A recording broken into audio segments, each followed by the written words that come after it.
തൃക്കാക്കര ഉപതെരഞ്ഞെടുപ്പിന്റെ പ്രചരണത്തിനിടയിലാണ് മുഖ്യമന്ത്രിയുടെ വിഖ്യാതമായ ആ പഞ്ച് ഡയലോഗ് മലയാളികൾ കേട്ടത്. വരാൻ പോകുന്ന കേരയിൽ വരും കേട്ടോ, അതിന് യാതൊരു സംശയമില്ല.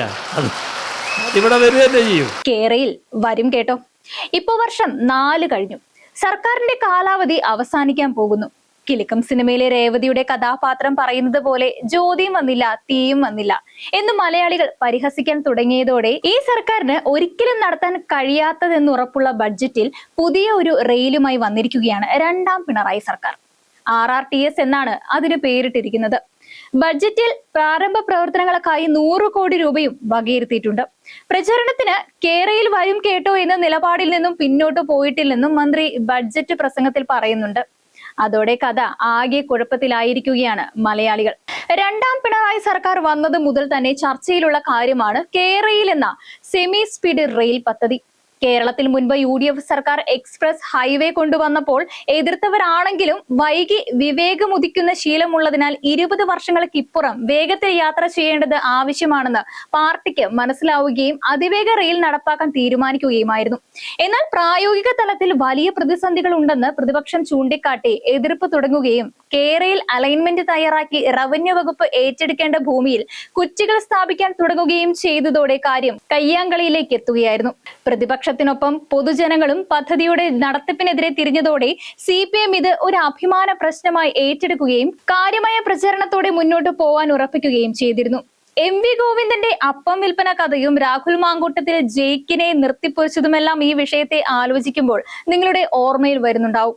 ആ സമയത്താണ് PT തോമസിന്റെ മരണത്തെ തുടർന്ന് തൃക്കാക്കര നിയമസഭാ മണ്ഡലത്തിലേക്ക് ഉപതെരഞ്ഞെടുപ്പ് നടന്നത്. ഉപതെരഞ്ഞെടുപ്പിലെ പ്രധാന ചർച്ച തന്നെ കേരയിലായിരുന്നു. കാരണം തൃക്കാക്കര മണ്ഡലത്തിൽ നിരവധി പേരുടെ സ്ഥലം ഈ പദ്ധതിക്കായി ഏറ്റെടുക്കേണ്ടതുണ്ടായിരുന്നു എന്നതാണ്. CPM ഇത് അഭിമാന പോരാട്ടമായി തന്നെ കരുതി കാടടച്ച പ്രചരണമാണ് നൽകിയത്. ലിസി ഹോസ്പിറ്റലിലെ ഡോക്ടറായ ജോൺ ജോസഫിനെയാണ് ഇടത് സ്വതന്ത്രനായി LDF മത്സരിപ്പിച്ചത്. മന്ത്രിമാരും MLA-മാരും ക്യാമ്പ് ചെയ്ത് നടത്തിയ പ്രചരണത്തിൽ പിണറായി വിജയൻ നേരിട്ട് പങ്കെടുക്കുകയും ചെയ്തിരുന്നു. അത്തരമൊരു പരിപാടിയിലെ പ്രസംഗത്തിലാണ് നമ്മൾ ആദ്യം കേട്ട കേരയിൽ വരും കേട്ടോ എന്ന പ്രശസ്തമായ ഡയലോഗ് പിറന്നത്. കൂടാതെ നിലവിൽ 99 സീറ്റുള്ള LDF-ന് സെഞ്ചുറി തികയ്ക്കുവാനുള്ള അവസരമാണ് കൈവന്നിട്ടുള്ളതെന്ന രീതിയിലും ഉപതെരഞ്ഞെടുപ്പിനെ അവർ വ്യാഖ്യാനിക്കുകയുണ്ടായി. എന്നാൽ ഉപതെരഞ്ഞെടുപ്പിൽ LDF-ന് ദയനീയ തോൽവിയാണ് ഉണ്ടായത്.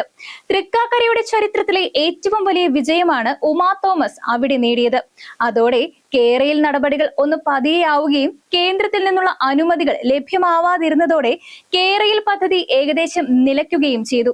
ഇതിനായി ഇട്ട കുറ്റികൾ ജനങ്ങൾ തന്നെ പറിച്ചെറിയുകയും ചെയ്തതോടെ കേരയിൽ നടപ്പാവുന്നത് സംബന്ധിച്ച് വലിയ ആശങ്കകൾ ഉയരുകയും ചെയ്തു. ഇതിനിടെ കേന്ദ്ര സർക്കാർ വന്ദേ ഭാരത് ട്രെയിനുകൾ കേരളത്തിൽ അവതരിപ്പിക്കുകയും അതിന് വലിയ ജനശ്രദ്ധ കിട്ടുകയും ചെയ്തതോടെ കേരയിൽ ഏകദേശം വിസ്മൃതിയിലേക്ക് മറയാൻ തുടങ്ങുകയായിരുന്നു. മുഖ്യമന്ത്രിയുടെ പഴയ പഞ്ച് ഡയലോഗ് അതോടെ ട്രോളന്മാരുടെ കയ്യിലെ പൂമാലയായി മാറുകയും ചെയ്തു. കേന്ദ്ര സർക്കാരുമായി ഇതിനിടയ്ക്കും സർക്കാർ കേരളിനായുള്ള ശ്രമങ്ങൾ തുടരുന്നുണ്ടായിരുന്നു.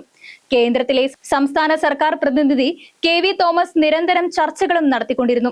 എന്നാൽ പദ്ധതി അപ്രായോഗികമാണെന്ന നിലപാടിൽ തന്നെ കേന്ദ്രവും കേന്ദ്രത്തിന്റെ പ്രതിനിധിയായ ശ്രീധരനും ഉറച്ചു നിന്നതോടെ ഒരു ബദൽ പദ്ധതിക്കായുള്ള ശ്രമങ്ങളും ആരംഭിച്ചു.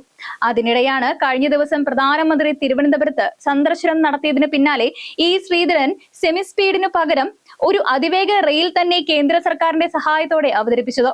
കേരള ഹൈസ്പീഡ് റെയിൽ എന്ന് പേരിട്ട പദ്ധതിയുടെ വിശദാംശങ്ങൾ മുഖ്യമന്ത്രി പിണറായി വിജയൻ അറിഞ്ഞിരുന്നുവെന്നും അദ്ദേഹത്തിന്റെ കൂടി സമ്മതത്തോടെയാണ് ശ്രീധരൻ പ്രോജക്ട് അവതരിപ്പിച്ചതെന്നും KV തോമസ് പറഞ്ഞതോടെ ഇനി കേരളയിലില്ല, പകരം ഹൈസ്പീഡ് റെയിൽ ആയിരിക്കും വരിക എന്ന് ചിന്തിച്ചിരുന്ന മലയാളികളെ അമ്പരിപ്പിച്ചുകൊണ്ടാണ് ബഡ്ജറ്റിൽ പുതിയ സംസ്ഥാനത്തിന്റെ അതിവേഗ റെയിൽ അവതരിപ്പിച്ചതും അതിന് സമാനമായി കേരയിൽ വരും കേട്ടോ എന്ന് ഒന്നുകൂടി ആവർത്തിച്ചതും. ആകെയുള്ള ഇട്ടാവട്ടത്ത് 3 അതിവേഗ പാതകളാണ് ഇപ്പോൾ മലയാളികളെ കാത്തിരിക്കുന്നത്. ഇതിൽ ഏതെങ്കിലും നടക്കുമോ എന്നതാണ് ആകാംക്ഷ.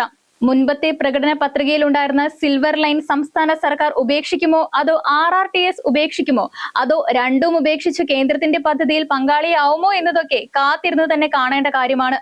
എന്തായാലും ഈ ബജറ്റിലെ 100 കോടി എവിടെയെങ്കിലും കൊള്ളിക്കണമല്ലോ എന്ന് കരുതി ബാലഗോപാൽ ഇട്ടതാണോ എന്നും പറയാനാവില്ല.